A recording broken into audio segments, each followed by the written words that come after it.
Vamos falar um pouco sobre a luz no fim do túnel, porque a coisa que as pessoas que sofrem ou que estão tristes, depressivas, mais escutam é: espera, que tem uma luz no fim do túnel. Saiba agora o que você verá nesse vídeo com Maíse Braga. Jesus prometeu alívio, mas não prometeu que não haveria dor. Você vai entender que quando você achar que não aguenta mais, não deve parar no meio do caminho. Porque algumas provas não são retiradas mesmo quando temos fé. Chico Xavier perguntou por que Jesus não o curava, e você vai ver o que Emmanuel respondeu. Não deixe ninguém roubar a sua esperança nos dias difíceis. Fica comigo até o final do vídeo e se inscreva no canal, ajudando a divulgar ainda mais essa mensagem de luz. Vamos falar um pouco sobre a luz no fim do túnel, porque a coisa que as pessoas que sofrem ou que estão tristes, depressivas, mais escutam é: espera, que tem uma luz no fim do túnel. Tem uma mensagem maravilhosa de Maria Dolores através do Chico, em que ela cita ao longo da mensagem uma série de lutas, de dificuldades, de impossibilidades, mas ela sempre termina com a frase: uma luz há de vir. Uma luz há de vir. E eu já levei até fora de amigo meu quando eu digo: não se preocupe, uma luz há de vir. O Chico era mais inteligente. Quando a pessoa era muito perturbada, ele abraçava a pessoa e dizia: não se preocupe, seu caminho é de luz. E a pessoa ia lá, perturbada, saía perturbada, mas feliz, porque ela sabia, porque o Chico tinha dito que a estrada dela era de luz. Quando nós nos apegamos, quando nós nos afeiçoamos a uma determinada religião, e há muita gente que não considera a doutrina espírita religião, mas uma filosofia de vida, até uma ciência, nós ficamos apaixonados por ela. E confesso a vocês que eu sou uma dessas pessoas, mas uma apaixonada consciente, que sabe que nós precisamos nos melhorar e precisamos melhorar o mundo. E de vez em quando eu entro no YouTube e vejo umas mensagens psicografadas que eu confesso a vocês. Eu fico pensando: será, gente, que eu gastei 51 anos da minha vida, dos meus 66 anos de vida, fazendo propaganda de uma doutrina que está ficando pirada? Mas não é a doutrina que está pirada, são as pessoas. As mensagens psicografadas que aparecem no YouTube e que foram recebidas no Brasil por algum médium, e são os mais diversos. Gente, são impressionantes. Tem uma da Madre... Eu estou contando para vocês não entrarem. Vou logo avisando. Hoje eu fui tomar café com meus amigos Expedita e Sérgio Castro, trabalhadores incansáveis dessa casa. Era aniversário da Expedita e fomos tomar um café, nós três e mais a Ana, esposa do Sérgio Castro. E eu falei: Sérgio, que justificativa a espiritualidade pode dar para permitir que essas pessoas façam essas loucuras? E o Sérgio me deixou tranquila, porque ele disse: Maíse, as pessoas se apegam a essas loucuras até que elas começam a pensar: será que isso tudo é verdade mesmo? E começam a passar pela lógica delas aquelas mensagens. Aí elas vão atrás de um livro do Chico, do livro dos Espíritos. Ai, eu fiquei tão confortada. Eu lembrei de mim mesma em outras vidas. A gente precisa ficar muito enganada até deixar o engano e realmente se dedicar a mudar a si mesmo. Tem uma mensagem de Madre Teresa de Calcutá sobre o Brasil que eu juro para vocês, se eu encontrar o médium que psicografou essa mensagem, eu vou dizer para ele: o senhor, por favor, diga à Madre Teresa que ela tem mais o que fazer no mundo espiritual do que ficar se metendo onde ela não foi convidada. Não tem um artista que não tenha passado por sofrimento nas regiões umbralinas. Eu não quero nem saber o que aconteceu com Paul Newman, porque a essa altura meu coração vai ficar desse tamaninho. Porque vão inventar que ele ficou muito tempo em sofrimento. Na verdade, você percebe que quando os espíritos falam de umbral, eles estão falando de verificar a própria consciência, de custar às vezes a serem socorridos, porque se defrontam com a sua própria luta depois da carne. Porque aquilo que não resolvemos nesse estágio, que é o planeta Terra, nós levamos de volta. E aí a coisa complica, porque está tudo na nossa consciência. O Chico gostava de ir ao cemitério, sentar, para ele morto não era nada. Ele sentava num túmulo e ficava ali fazendo as preces dele e tal. Um dia, ele foi à noite, louco. Ele foi à noite, sentou na beirada de um túmulo anônimo. De repente, ele vê vindo na direção dele um homem enorme, com uma capa, um sobretudo escuro. E o homem vem na direção dele. Ele começou a sentir um cheiro de bebida. Quanto mais o homem se aproximava, mais cheiro da bebida ele sentia. E ele pensou, meu Deus, coitado desse espírito, é um sofredor e que está vagando. Depois ele pensou, será que é o coveiro? Mas a essa altura o coveiro aqui andando pelos túmulos? O espírito chegou perto dele e disse, boa noite, seu Chico. Eu sou o Exu do cemitério. Exu do cemitério. O Chico, com todo respeito, viu que ele era uma alma que estava ali há muito tempo e perguntou, qual o seu trabalho, meu amigo? O espírito disse, quando eu tenho permissão dos maiores, eu retiro o espírito ainda ligado ao próprio corpo no túmulo, para então ele ser recolhido e levado. É por isso que eu bebo muito, para suportar o cheiro dos corpos já completamente em decomposição.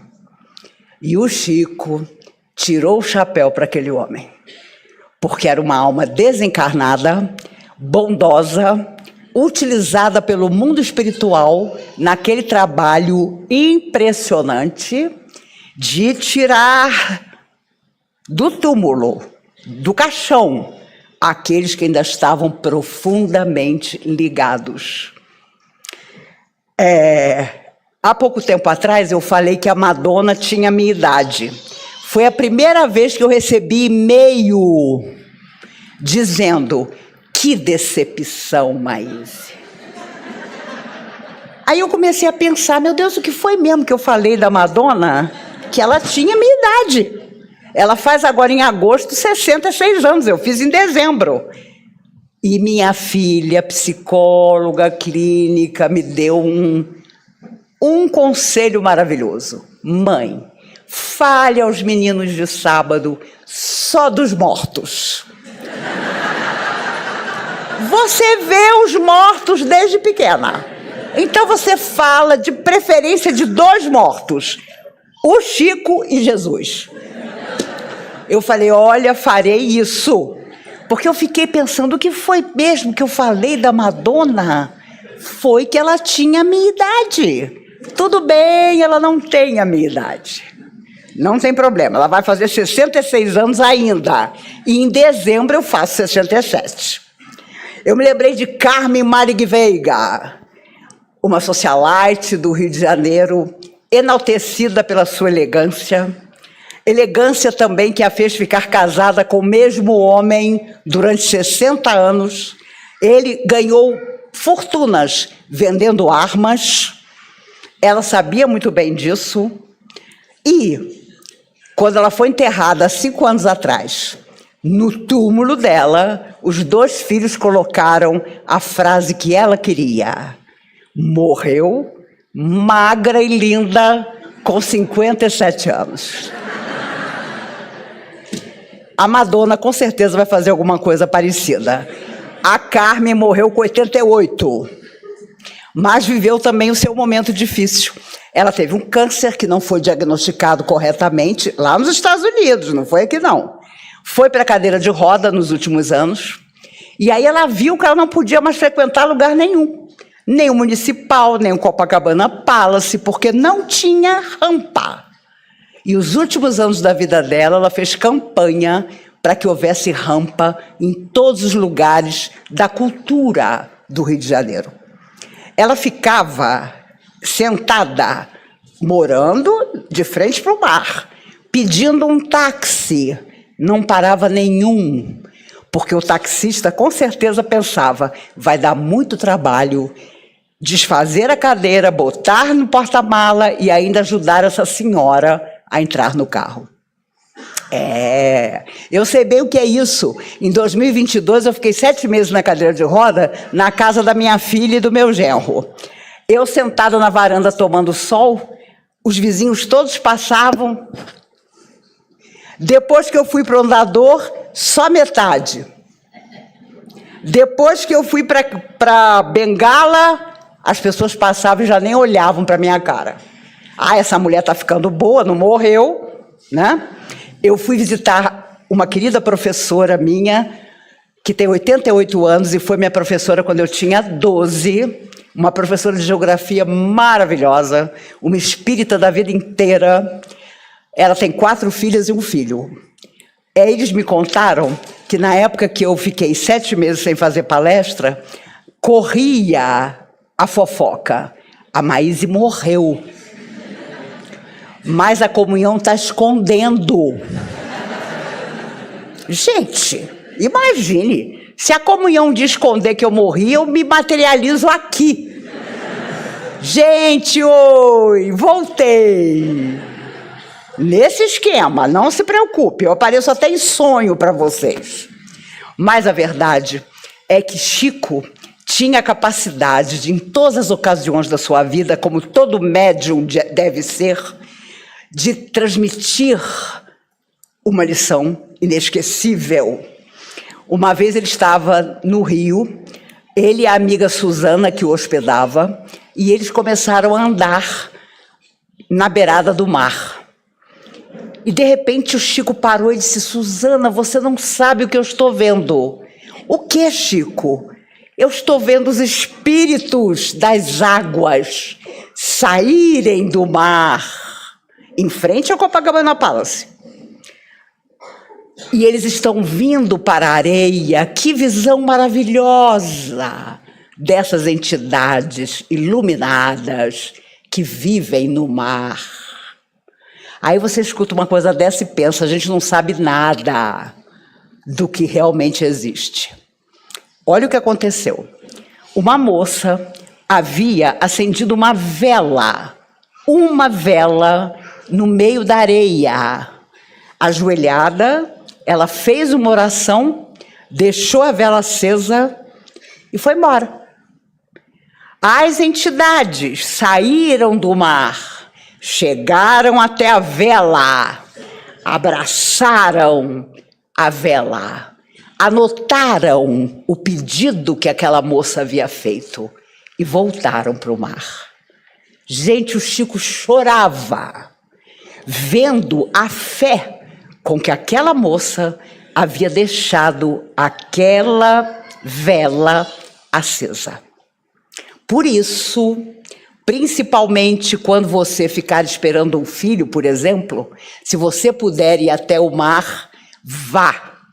E caminhe, deixando que a água do mar chegue até o seu joelho. A energia que você recebe e o filho que você está gerando também é extraordinária. Foi o Dr. Bezerra de Menezes que me ensinou isso há 41 anos, quando eu estava grávida da minha filha. E olha, Chico sempre nos transmitindo as suas histórias para dizer que há luz no fim do túnel, sim, quando nós modificamos a nossa existência para melhor. Quando somos médiums da vida. Não importa se eu não quero desenvolver minha mediunidade, se eu não quero ler o livro dos espíritos, mas agindo no bem, eu estarei tranquilamente sendo médium da existência e não recebendo mensagens, com todo o respeito, completamente duvidosas. Aí, quando aparece alguém da época do meu pai dando mensagem, eu fico triste. Nelson Gonçalves, Orlando Silva, homens que foram ídolos da canção. No dia que o Roberto Carlos desencarnar, eu tenho pena, porque o que vai ter de gente recebendo o Roberto Carlos não está no gibi. Não adianta, depois da morte física, ficar dando mensagem, e aqui eu coloco aspas na mensagem, para dizer o que você devia ter dito quando você estava no corpo. A busca de conciliação com seus familiares que ficaram, o perdão das pessoas a quem você ofendeu. De jeito nenhum. Essa história de ver o espírito que viveu lá não sei aonde para dizer o que vai ser o futuro do Brasil, pelo amor de Deus, o futuro do país que nos acolhe atualmente somos todos nós. E a pessoa fica, porque se fulano ganhar a próxima eleição, aí vai ser uma maravilha. E eu pergunto a vocês o que a Madre Teresa de Calcutá tem a ver com isso? Com todo respeito ao trabalho que ela deixou na Terra. Então, o Chico, dizem, deixou um código com o filho adotivo Eurípides. E todo mundo começou a receber o Chico, recebem até hoje, e Eurípides diz que até hoje o tal do código que eles combinaram não apareceu em mensagem nenhuma. Vocês acham que um homem que psicografou a vida inteira vai ficar dando mensagem para repetir aquilo que, com o exemplo de vida, ele deixou para todos nós? Claro que não. Um Eurípides Barçanufo, que frequentemente está aqui conosco no sábado à noite, ele morreu em 1917. Era um médium maravilhoso. Nunca obrigou ninguém a fazer aquilo que não queria. Ser espírita na marra, sabe? Ser cobrado. Ele nunca cobrava as pessoas e era um ser de luz, vivendo na Terra. Morreu com 38 anos. Era um médium impressionante. Ele fazia parto desdobrado. O corpo dormindo na frente dos alunos, na escola Allan Kardec, em Sacramento. Ele cochilava, os alunos já sabiam, seu Eurípides saiu. Aí ele ia fazer o parto de uma mulher lá no final do mundo, voltava, o marido tinha chegado a cavalo. Seu Eurípides, pelo amor de Deus, minha mulher está muito mal, a criança não quer nascer. Não se preocupe, meu filho, eu já fiz o parto, pode voltar para casa que a criança e a sua esposa estão ótimos. E era verdade. Então, meus amigos, pensemos bem, vamos racionalizar a nossa fé. Não vamos ficar acreditando em tanta coisa. Nossa, eu tive um sonho com você. Quando a pessoa me fala isso, eu digo logo, eu também. Uma vez, eu era garota, alguém chegou para mim aqui na comunhão e disse assim, você sabe, eu fiquei sabendo que alguém colocou o seu nome amarrado na boca de um sapo. Eu falei, só de um? Eu estou no lucro, porque quando você fala sobre o que a pessoa deve fazer, você contraria a pessoa, porque ela não quer. Não vem com essa história de que eu tenho que melhorar, que eu tenho que evoluir, porque eu estou como a Terra está, levando com a barriga. Mas isso nós já fizemos em múltiplas existências. Agora, não mais. Os amigos espirituais têm dito que essa encarnação é a chance de ouro de mudar o nosso destino em definitivo. Ah, eu não quero evoluir. Então fica. Mas o processo evolutivo do planeta vai continuar. Existem muitas terras hoje. Existe o maluco, existe o desequilibrado, existe o mal, existe o violento. Aliás, falando em violência, cuidado no trânsito, pelo amor de Deus. As pessoas estão andando armadas. Naquele porta-luva, várias pessoas carregam armas. E quando a polícia para o carro, que dê o porte dessa arma. Ah, foi meu pai que me emprestou. Mas na hora de uma briga, a pessoa já sai tirando. Que é isso? Nós vamos permitir que a pessoa nos tire a vida física porque nós vamos entrar numa briga? Você finge que pegou um cartãozinho e diz, meu seguro. Quando a pessoa chegar em casa e olhar que o cartão está vazio, o problema é dela. Mas cuidado, cuidado. Você que é jovem, você que é mais velho, não tem idade. Não corramos risco. Olha só, hoje eu vi 2 notícias. Uma, um brasileiro está desaparecido porque ele foi subir numa montanha do Peru e ninguém sabe o que aconteceu com ele. Logo vinha outra notícia. Um ciclista morreu esmagado por um pneu de um caminhão que soltou do caminhão, achou o ciclista em pleno parque de São Paulo e matou o ciclista. E isso é resgate. E isso é passado. Agora, o rapaz que foi lá e subiu na montanha, a gente não sabe. Não vamos ajudar o karma, gente. A morte física virá. Ela está esperando por nós em algum lugar. O Mário Lago, o grande ator, dizia, e ele morreu bem idoso, eu tenho um acordo com a morte. Nem eu procuro por ela, nem ela me procura. Um dia a gente se encontra. E foi verdade. Quando chegou a vez dele, simplesmente aconteceu. Havia um homem em Belo Horizonte que tinha tido uma ofensa muito grande e foi a Uberaba para dizer ao Chico, eu vim lhe dizer, eu lhe admiro, que eu vou matar esse homem que me ofendeu seriamente.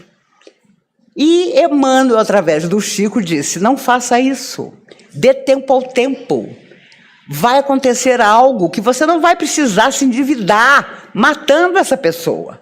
Não, eu vou. Aí Emmanuel disse, dê um tempo. Passaram-se 2 anos. E ele alimentando aquela ideia de se vingar matando o homem. Até que ele passa em frente à casa do homem, tinha um velório. O homem tinha morrido. Morrido de causas naturais. E ele voltou até o Chico para dizer, Chico, foram só 2 anos. Eu amargurei o meu desejo de matar esse homem, mas a vida o levou. E eu não me endividei. Porque é claro que ia ser um processo de endividamento terrível, simplesmente porque ele não tinha aceitado desculpar aquela ofensa. Havia um outro homem, Ciro, um jovem de Recife, que foi procurar o Chico e ele estava comendo um salgado e, de repente, alguém lá dentro disse, quem é Ciro aí? Ele pensou, não devo ser eu, porque é a primeira vez que eu estou ouvindo aqui, não sou eu. Até que, de novo, a pessoa perguntou, quem é Ciro de Recife? Ah, não, de Recife sou eu. Ele entrou, o Chico tinha mandado chamar o rapaz, e disse a ele, meu filho, você vai passar por uma grande prova, mas não se preocupe, há uma luz no fim do túnel. Ele teve câncer em 1996. Ele voltou e disse, Chico, eu vou morrer, eu estou com câncer. O Chico olhou para ele, meu amigo, até a nossa próxima visita. Em 2021, ele continuava vivo e bem. Exatamente como Emmanuel disse que ele ficaria. Mas a prova de ter atravessado a doença existiu. Então não adianta quando os arautos da tristeza nos dizem, como é que você aguenta? Como é que você não fica doida? Eu já tive amigos que me disseram, você nunca fumou nem bebeu? Como é que você consegue?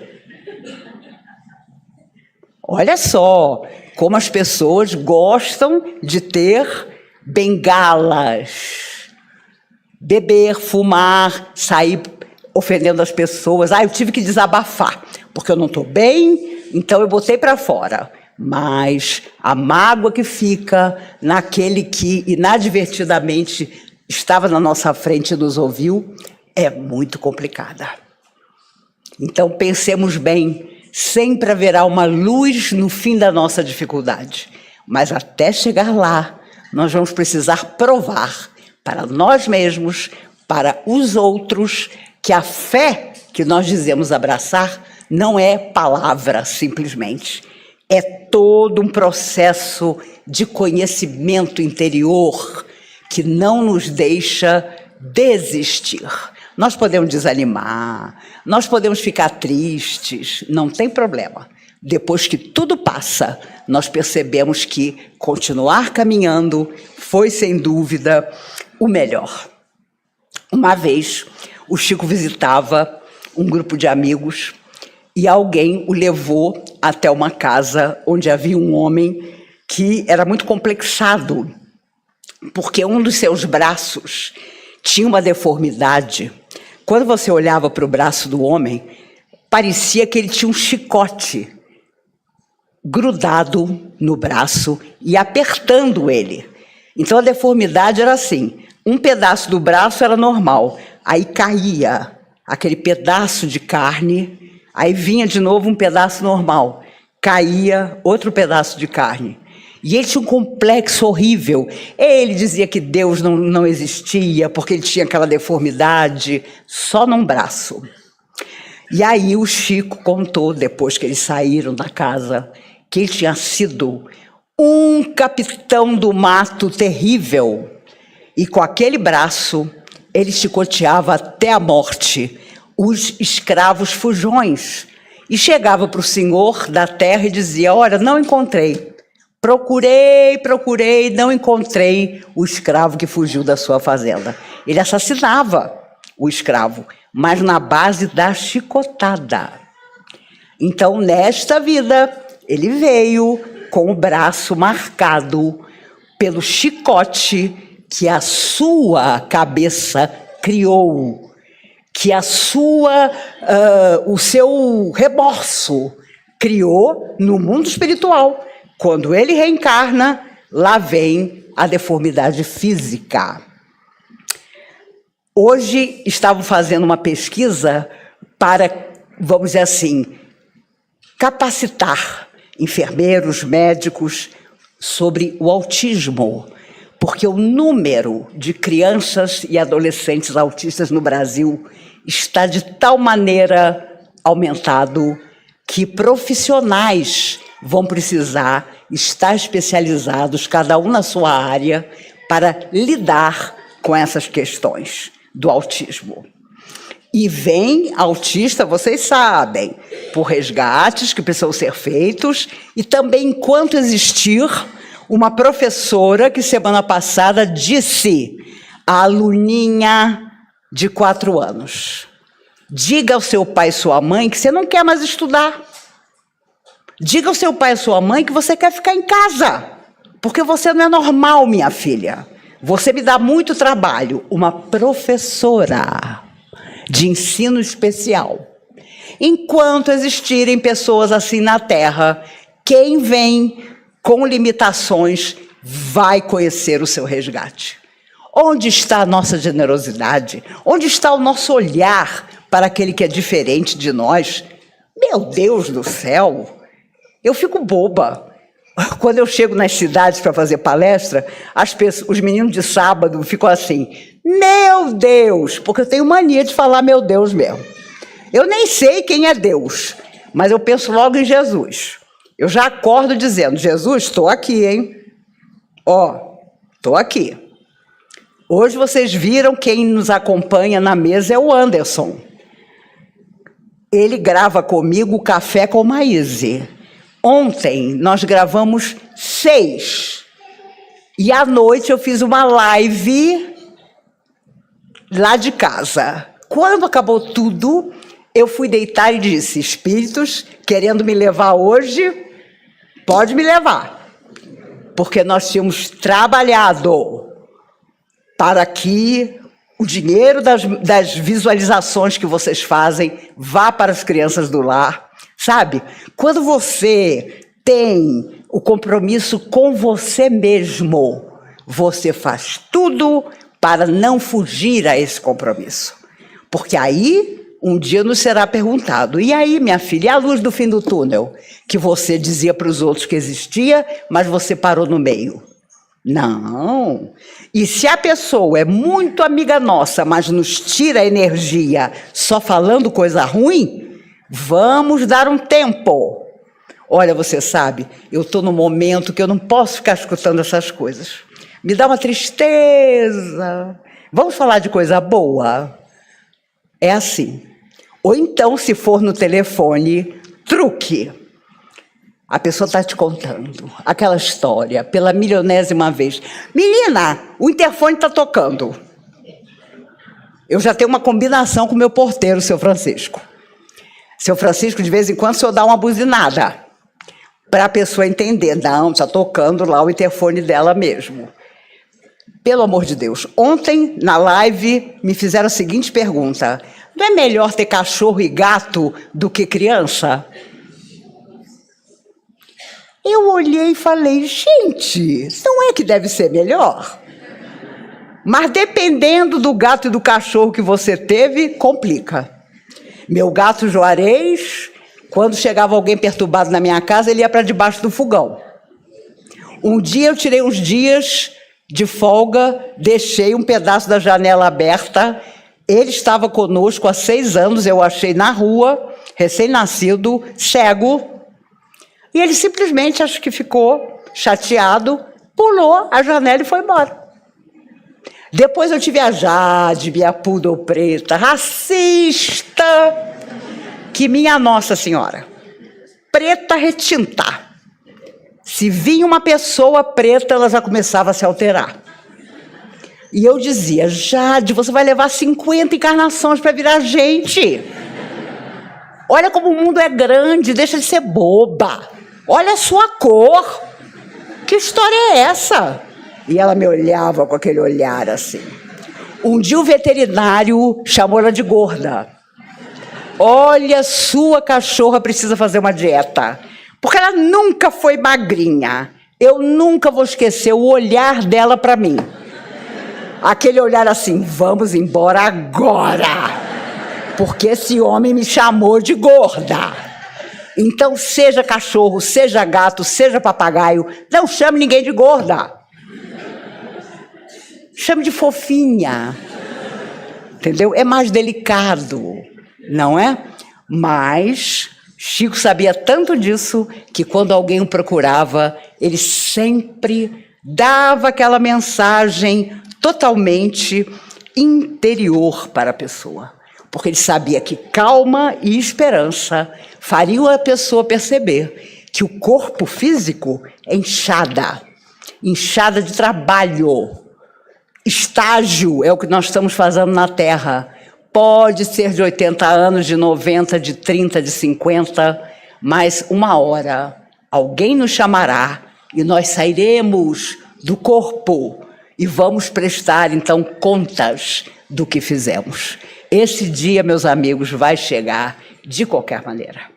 Quando Chico ficou muito doente dos olhos e ele morreu praticamente cego, ele via quase nada de um olho apenas, ele chegou para o Chico, para Emmanuel, e disse, como é que o senhor quer que eu exerça essa tarefa? Eu já não enxergo nem a vela que está acesa na minha frente. Como é que o senhor quer? Será que Jesus não vai me curar? Eu sei de tantas histórias em que a interferência dos espíritos de luz curou as pessoas. Para mim não há cura. Abra o Evangelho, disse Emmanuel. Eu vou abrir junto com você. Quando Chico abriu, estava escrito, vinde a mim todos vós, que estáis enfermos, cansados, que eu vos aliviarei. E Emmanuel, com a maior tranquilidade, disse a ele, você viu? Eu vos aliviarei. Não disse, eu vos curarei. Nós não temos permissão para te curar, mas vamos sempre te aliviar. Então, meus amigos, quando a luz do fim do túnel parecer distante, peçamos às forças do amor que nos aliviem, para que nós possamos continuar seguindo, para que ninguém nos roube a esperança, para que ninguém nos deixe doentes de escutar coisas tristes, porque coisas tristes sempre existiram e sempre vão existir. Mas sempre haverá aquele momento em que alguém nos dá um bom conselho, alguém nos indica um livro positivo, alguém vem nos contar coisa boa. ao invés de coisa ruim. E com essas atitudes dos outros, nós vamos buscando a nossa energia melhor. Há uma palestra antiga de Raul Teixeira, o querido amigo, em que ele diz: reencarnação existe porque toda pessoa que vem até nós pega um pouco da nossa energia e nós pegamos um pouco da energia dela. Às vezes nós passamos uma vida inteira sem encontrá-la de novo. A nossa energia está com ela, a energia dela está conosco. Mas no processo da reencarnação a gente se encontra. Nós pegamos a nossa energia de volta e devolvemos ao outro a energia que um dia nós pegamos dele. Que coisa linda! Ele diz na palestra, lindíssima, está no YouTube, para vocês verem que tem muita coisa bacana. Ele diz, quando a gente está perto de morrer, a gente diz assim: eu vou deixar o apartamento para o fulaninho, o carro eu vou deixar para Beltrano, os meus sapatos para ciclano. Nós não deixamos, as coisas ficam. Quem vai partir somos nós. Tudo material vai ficar. E nós vamos seguir sem nada, exatamente do jeito que nós um dia renascemos. Naquela maternidade, sabe-se lá onde, com pai e mãe que muitas vezes não serão o pai e a mãe necessários, mas são os pais que nos caberão. E, com certeza, nós teremos uma trajetória para viver da melhor maneira possível. Quando Jesus é procurado por Públio Lentulus e Emmanuel narra esse encontro, ele procurou Jesus à noite, porque não queria ser visto de dia, era um senador da República, e ele diz: o nosso império jamais vai deixar de existir. Você não tem poder nenhum, porque Roma será sempre a dona do mundo. E Jesus, com aquela tranquilidade, de alma mais perfeita que já viu na terra, disse: ah, meu filho, Roma vai deixar de existir. Virão outros para dominá-la. E os bárbaros vieram e acabaram com Roma. Mas sabe quando? Quando os mais jovens romanos começaram a debochar dos mais velhos. Não ouviam o conselho das pessoas mais velhas. Queriam pela espada dominar o mundo. E ainda existem pessoas assim. Existem títeres que comandam determinados países que querem que nós soframos, que as guerras aconteçam, mas o remorso de quem provoca a guerra leva muito tempo para passar. Quem não assistiu o primeiro Exterminador do Futuro? A futura mãe do libertador vai colocar gasolina na última cena do filme e o menino, olhando o céu escuro, diz: vem vindo uma tempestade. E ela olha e deve ter pensado: esse menino não tem ideia da tempestade que virá, que eram as máquinas querendo dominar o mundo. Agora falam de inteligência artificial. O Fernando, que trabalha comigo, já colocou a minha voz para testar na inteligência artificial. Vocês logo vão saber que não sou eu. Tranquilamente. Então já estou com esse problema a menos. Mas outro dia me deram de presente uma foto feita com inteligência artificial do seu Eurípides Barçanufo. Gente, juro por Deus, se seu Eurípides tivesse aquela carinha, eu casava com ele.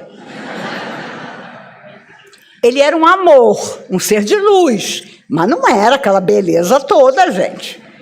Memei, aliás, Memei não, irmã Sheila, fizeram ela na inteligência artificial. Gente, ela parece a Marilyn Monroe. É mole. Você olha e sabe que não é, gente, aquela pessoa. O que ficou menos ruim foi o Dr. Bezerra de Menezes, mas remoçou 80 anos. Então, não dá para enganar. A gente tem que ser esperto e meio. Quando você recebe uma mensagem você pensa, será que essa mensagem tem uma real utilidade? Por isso que seu Mário, fundador da Comunhão, entre outros amigos, foi nosso presidente desde a fundação até a morte. Porque a pessoa chegava na sala dele, que ficava ali na frente, para fofocar. Seu Mário, eu tenho uma coisa horrível para contar para o senhor que está acontecendo aqui na Comunhão. Seu Mário dizia, um instante. Primeiro, eu devo saber disso mesmo? Ele era o presidente. Segundo, que utilidade vai ter? Terceiro, na hora que ele chegar no terceiro, o fofoqueiro já tinha ido embora. Vocês pensam que dentro de casa espírita não existe? Existe, porque somos humanos. Mas não duvidemos. Casas como a Comunhão Espírita de Brasília podem viver tempestades, pode vir a ventania, mas o protetor desta casa, o seu mentor, é Dr. Bezerra de Menezes. E seja o que for que aconteça, nós estaremos todos aqui no sábado à noite. No primeiro, no segundo, no terceiro, no quarto, não importa. E eu me recordo que nesse mês de julho, faz 48 anos que nós estamos juntos no sábado à noite. 48 anos. Quantos de vocês não tinham nem nascido? Nem pensavam em reencarnar?